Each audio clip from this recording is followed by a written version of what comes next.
When it comes to retiring, you want to make sure you don't overlook anything. And the reason that you're probably in a good spot to retire is because you are a good saver. And now you're going, this is going to feel weird. I'm going to have to pull from my investments. I've never had to do that before.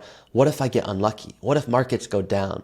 What if economic circumstances change? What if it turns out I didn't really project how much I wanted to spend and I want to travel way more than I thought? This is why retirement is about confidence. And what I'm going to talk about today is the head trash. It's not a real phrase. It's just made it up. That gets in the way of people having success when they retire. Call it head trash. Call it unnecessary stress. The example I'll give is I'll ask a client, hey, so have you ever had surgery? And they'll say yes. And I'll say, how was that experience? And they'll say, it was stressful, but I know I needed to do it. And I said, did the surgeon guarantee that you would be okay? And they're like, no, that's kind of ridiculous. You couldn't guarantee the surgery would go perfectly. The surgeon and their team can give me confidence that they're going to do everything in their power to make it a very smooth surgery and hopefully post-op, but they can't guarantee it. And if someone did guarantee, no matter what, you'll be okay, well, that's unrealistic. And it might sound good, but you'd probably know deep down that's probably not right. Retirement is the same exact thing. If someone were to tell me, I have $5 million, I want you to guarantee I'll never run out of money, I cannot do that. I have no idea how much they want to spend. I don't know their legacy goals. I don't know how they're willing to shift when markets change. Retirement is about confidence. And what I'm trying to do with my clients is explain that if we lived in fairyland, all of this would be really easy. Why do you have any anxiety around retiring? Well, for some of you, you might be like, I don't know what the heck I'm going to do. And right now, I have my coworkers, and I have my friends, and I have my routine. So it's really weird when I'm not working, what am I going to do? I'll encourage my clients to see what other people have said, not me. So check this out. This is in our community where people will say things like, I'm curious to hear from others who have stepped away from high stress and high paying careers and retired early, but continued to work doing something they're passionate about. Now you might be, I'm not passionate about my work at all. I just want to know, when can I stop working? And check this out. Here's someone, Tommy C, who says, I took the leap 11 months ago at 56 and thought I would need to find something part-time to keep my engineering mind busy. Honestly, I haven't even missed work or felt the need to do it. I mentor, volunteer, play golf. I don't know why I said mentor, one word. The question I'll ask my clients is, when is the last time you've done something for the first time? And they'll say, I don't know. I mean, I graduated college for the first time. I got married for the first time. I went to work on my first day for the first time. The last time that you've probably done something new is probably a long time ago. Now, maybe you're a daredevil and you're like, I'm going to go, parrot shooting or whatever. Probably a bad example. Skydiving is what I should have said, but you know what I mean. Others of you, like if you were to ask me, when's the last time I've done something for the first time?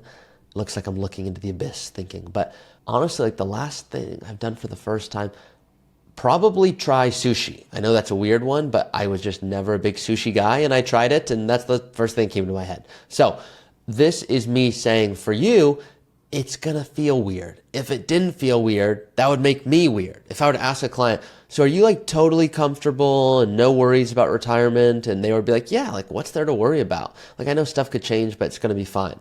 That would make me as an advisor go, okay, I think this person is thinking a little off. I'm going to stress test some things. I need to run more what if scenarios with them. I don't think they understand the magnitude of what's about to happen where they're turning off their income for the rest of their life in the traditional sense, and it's now coming from their portfolio. So that's number one, is some people are like, look, I just don't know what I'm going to do. Other people are like, no, I know what I'm going to do. I have a long list of things. I actually can't wait to get to them. It's just financial. I need to know if I can stop working and never have to worry about running out of money. And if someone were to ask me that and say, just give me the green light, can I retire? I would say, I have no idea. It's not a helpful answer, but that's what I would say. Because I have no idea if they are retiring and getting by. Let's pretend you're 55 and you're like, I'm just sick of work. Well, you might go, I can't do it anymore. I want to be done. And let's assume you could spend reasonably $6,000 a month after taxes adjusted for inflation throughout retirement, if you knew that. Of course, you're going to need to shift that when markets are shifting, but the point here is if you knew comfortably you could be in that range of, let's call it $5,000 to $6,000 a month, would you retire? And some people are like, no, I would not really be living my dream retirement. because I would need closer to 8,000 a month for me to do what I want to do. Other people are like, I don't know what I would do with 8,000 a month. So if you told me I could legitimately stop working, no longer have to attend those meetings and wake up early and commute and all these things I don't want to do, and it means I could spend 5,000 or 6,000 a month, then what are we talking about? I'm putting in my notice. Now, you might be like, I'm probably a blend there. And that's where most people are. Most people are like, my job's okay. And, I enjoy it to some extent. Sometimes it's kind of a hassle. But I do like that I have some purpose, but there's so many things I want to get to. My parents aren't in good health. I want to spend time with them. I want to prioritize my own health. I want to make sure that I can take trips while I have my energy and my health. I want to redate my spouse. I'm thinking of so many different things that I'm talking to clients about. And if that's where you're at, a blend, that's why we encourage to get a really strong plan, because you're probably not going to spend 6,000 a month every single month. You're probably going to spend 5,000 a month or 6,000 a month as a base. Then you're going to buy new cars every 10 years. Then you're going to say, you know what, we're going to help this child with a down payment or with a wedding. Then you're going to go, turns out travel, we're going to do it extensively the first 5 or 10 years. Then we're going to scale back. Then we want to do more charitable giving if our plan allows for it. It's not like you're marrying some 5,000 a month number. It sounds good because people go 5,000 a month, but that's not realistic. You're going to spend more when you have your energy and your health. This brings me to number 3. This is a big head trash thing. So if there's one thing to pay attention today, it's probably to this one. I hope you've paid attention to all of this, but I can only ask so much. So because of that, this is the one I want you ready to go for. You ready? Okay, here's what most people come to me and say.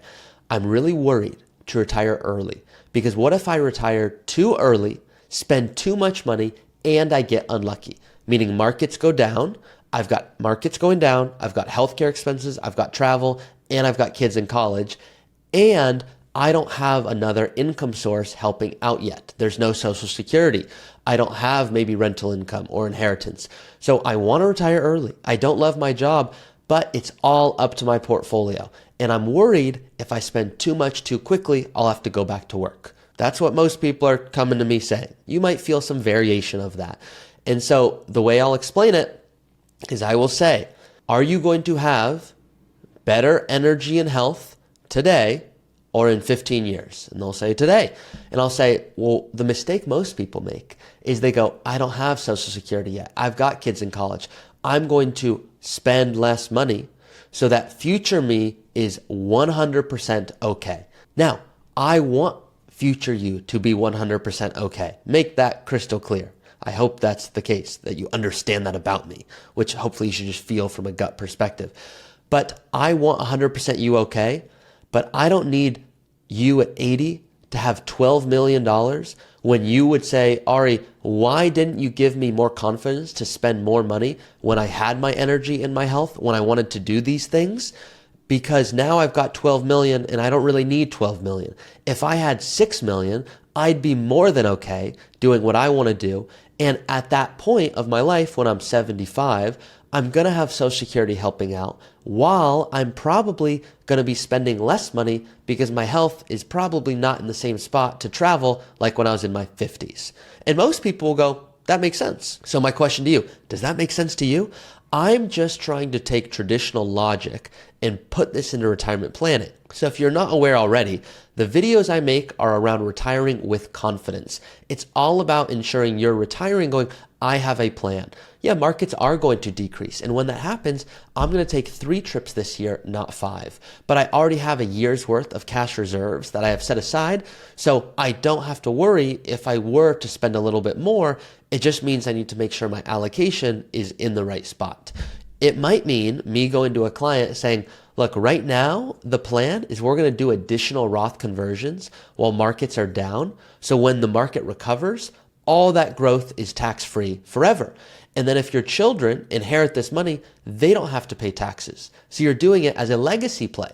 This is why I'm all about saying, yes, we need to be disciplined. Yes, when markets are going down, we don't want to sell at the wrong time.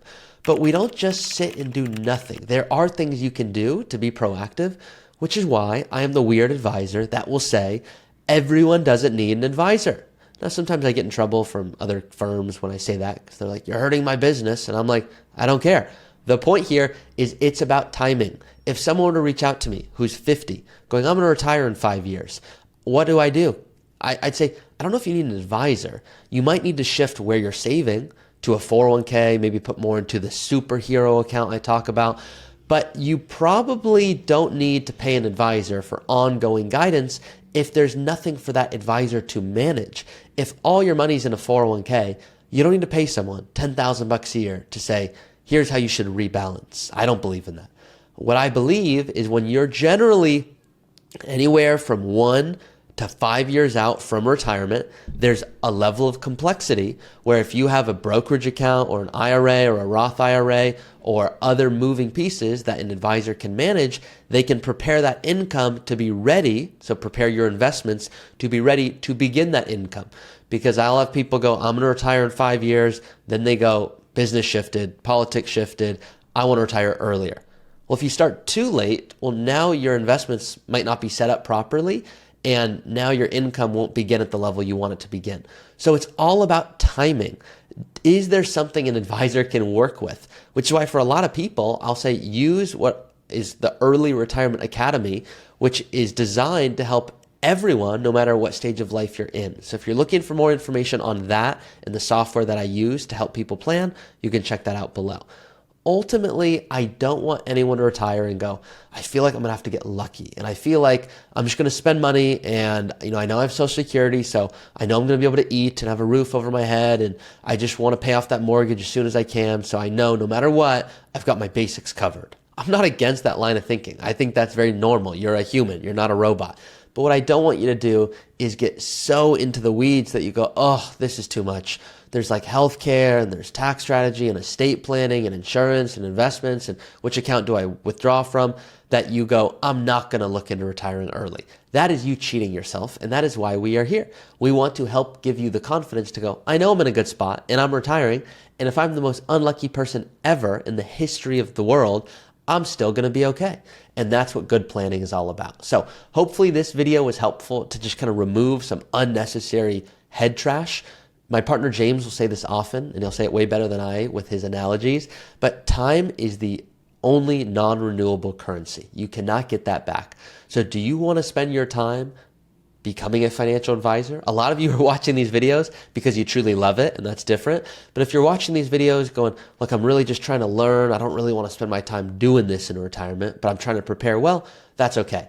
But the question is, do you want to read tax law in retirement? Do you want to be the one understanding when markets are shifting and you're traveling? Should you be converting a certain amount to a certain bracket?